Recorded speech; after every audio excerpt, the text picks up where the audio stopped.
जं कर्म जं वा श्रवण नयन जं वा मानसमापराधम् विहितं विहितं वा सर्वमेतत्क्षमस्व जय जय करुणाब्धे श्री महादेव शंभो जय जय करुणाब्धे श्री महादेव शंभो। बोलिए श्री सद्गुरुदेव महाराज की जय। आदि शक्ति जगदम्बे मात की जय। श्री कृष्ण कन्हैया लाल की जय। सत्य सनातन धर्म की जय।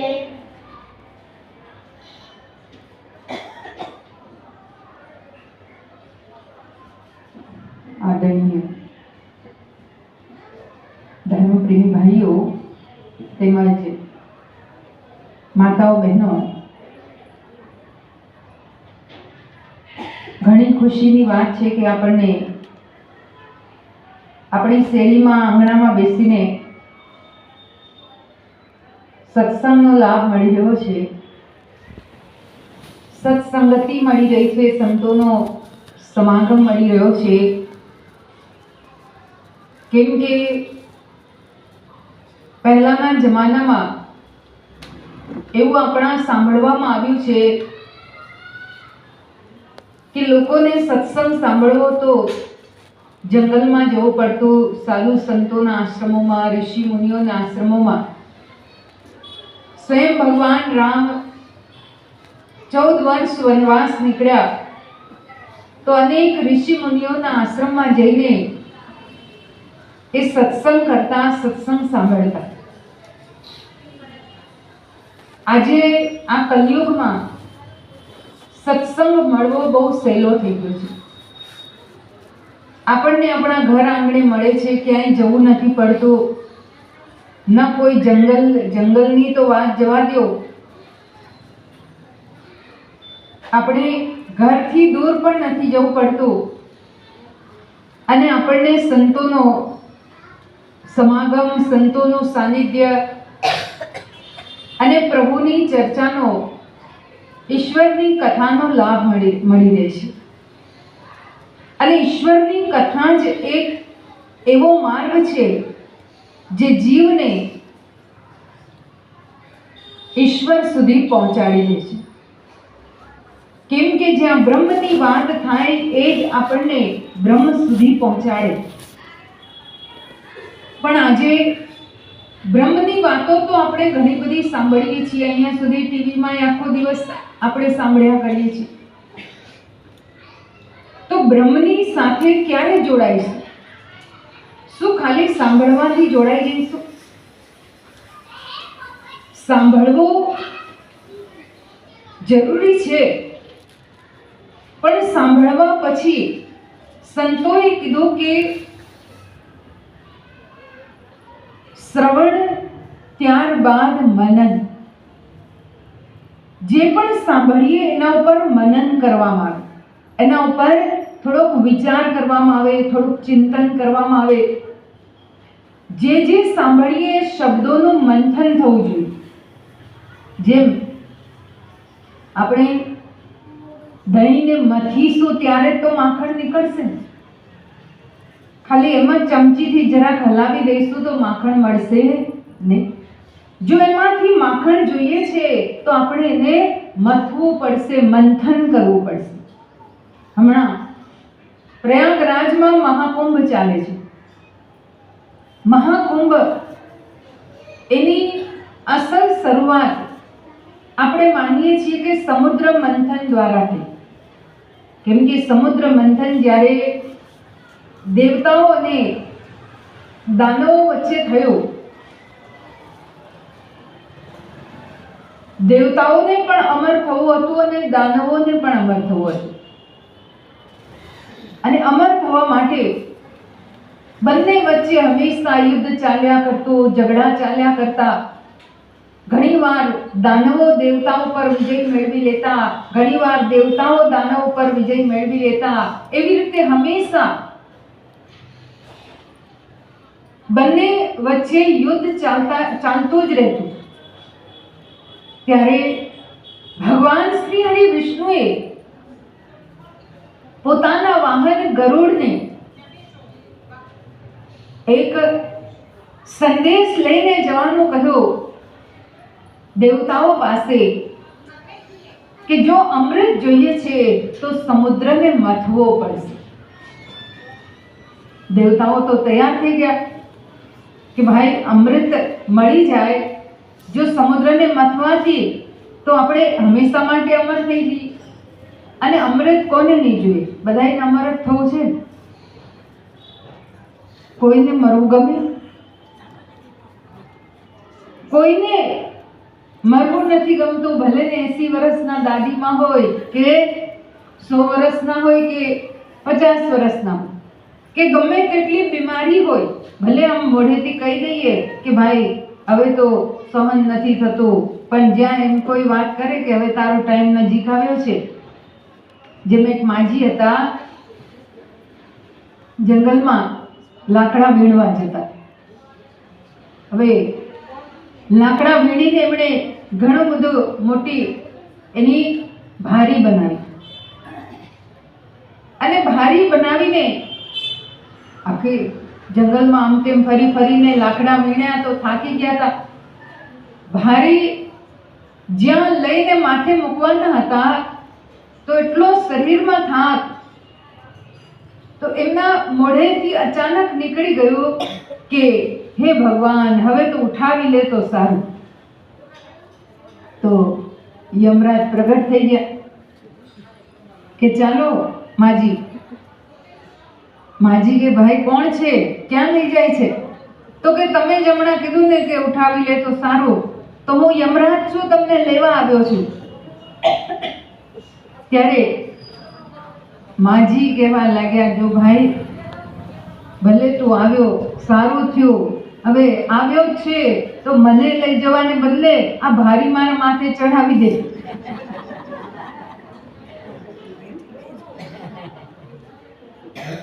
તો કોઈને મરવું ગમતું નથી, બધાને અમર થવું છે. અહીંયા દેવતાઓ તો તૈયાર થઈ ગયા. હવે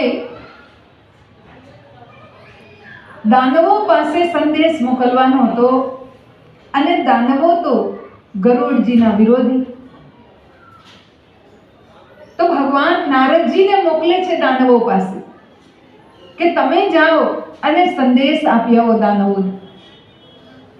પહેલા તો ના પાડીએ, પણ પછી જ્યારે એમને પણ અમૃતની લાલચ આવી અને ભગવાન દ્વારા સંદેશ જે મળ્યો હતો, નારદજીએ વધારે થોડીક લાલચ આપી કે અરે અમૃત પી લેશો તો તમે અમર તો થઈ જશો, બધા દેવતાઓને તમે સમાપ્ત કરીને સ્વર્ગનું રાજ્ય મેળવી લેશો. ઘણી રીતે જ્યારે લાલચ બતાવી તો દાનવોએ તૈયાર થઈ ગયા.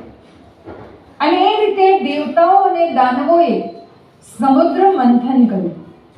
આપણે જાણીએ છીએ વાસુકી નાગનું દોરડું બનાવ્યો અને પર્વતનું, મેનાક પર્વતનું મથની જે વલોણું હોય, વલોણું બનાવ્યું. અને જ્યારે બંને તરફ ખૂબ ખેંચાણખાણી થવા લાગી, આ બાજુ દેવતાઓ, આ બાજુ દાનવ ખૂબ ખેંચવા લાગ્યા, પણ જે મથે વલોણું હતું પર્વતરૂપી એ સ્થિર રહે નહીં. જેટલી વાર ખેંચવા જાય તો એ પડી જાય. અને ત્યારે દેવતાઓએ પ્રાર્થના કરી ભગવાન શ્રી વિષ્ણુને. તો ભગવાન વિષ્ણુ કાચબા રૂપે, કાચબાનો અવતાર લઈને પર્વતને પોતાની પીઠ પર રાખીને પોતે સમુદ્રના તળિયે પ્રગટ થઈ જાય છે. અને એ રીતે બંને વચ્ચે મંથન થયું. એ મંથનમાં આપણે બધા જાણીએ છીએ કે અનેક રત્નો નીકળ્યા. સૌથી પહેલા તો એમાં વિષ નીકળ્યું, ઝેર, હળાહળ વિષ. પણ એ વિષને કોઈ સહન કરી શકે એવી શક્તિ હતી નહીં. ત્યારે ભગવાન શંકર પાસે ગયા. અને બધાય જાણીએ છીએ ભગવાન શંકર એમણે એ ઝેરને પોતાના ગળામાં રાખી દીધું. ગળાથી નીચે ઉતરવા નહીં દીધું. આપણે બધા ગળાથી નીચે ઉતરવા દઈએ છીએ ને એટલે તકલીફ થાય છે. કયું ઝેર? આ બધા સંસારના ઝેર જ તો છે.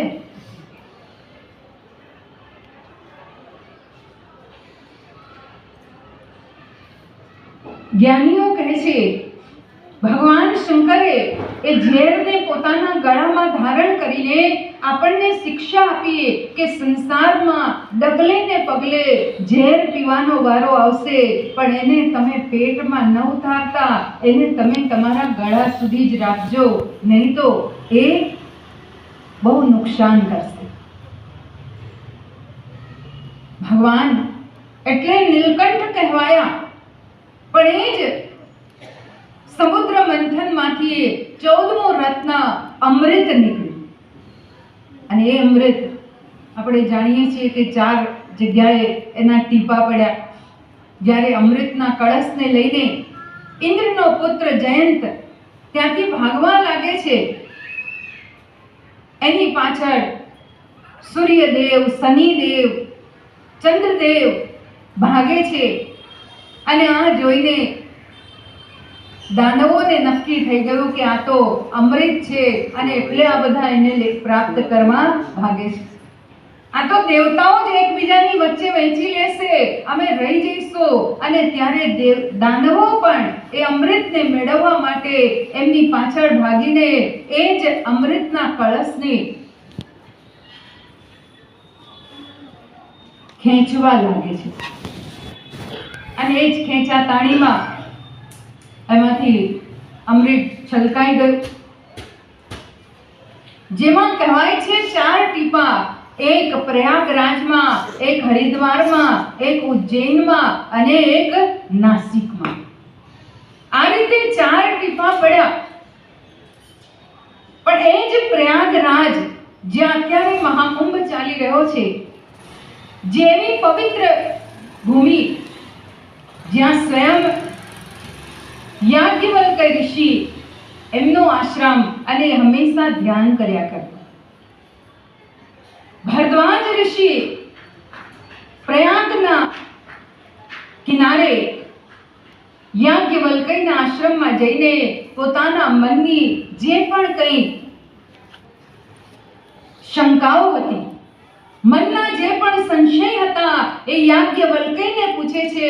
અને ત્યાં ઈશ્વરની કથા કરી, જેના દ્વારા એ જગ્યા, એ ભૂમિ એટલી પવિત્ર થઈ ગઈ કે આજે કરોડોના કરોડો લોકો ત્યાં જાય છે અને એ સંગમમાં સ્નાન કરે છે. કેમ કે ત્યાં યાજ્ઞવલ્ક્યએ સાધના કરી. સાથે સાથે યાજ્ઞવલ્ક્યજી અને ભરદ્વાજજીએ બંનેએ એકબીજાના પ્રશ્નોત્તર દઈને સત્સંગ કર્યો. યાજ્ઞવલ્ક્યજી પૂછે છે કે હે ભરદ્વાજજી પૂછે છે, હે ઋષિ, મારે જાણવું છે કે રામ કોણ છે. વિચાર કરો, ભરદ્વાજ જેવા ઋષિ પણ પોતાના મનની શંકાને પોતાનાથી શ્રેષ્ઠ જે ઋષિ હતા યાજ્ઞવલ્ક્યજી, એમની પાસે જઈને એમના ચરણ કમલોમાં પ્રણામ કરીને એમને પ્રશ્ન કરે છે. આજે આપણે પ્રશ્ન નથી કરતા, કેમ કે મંથન નથી કરતા. મંથન થાય તો પ્રશ્ન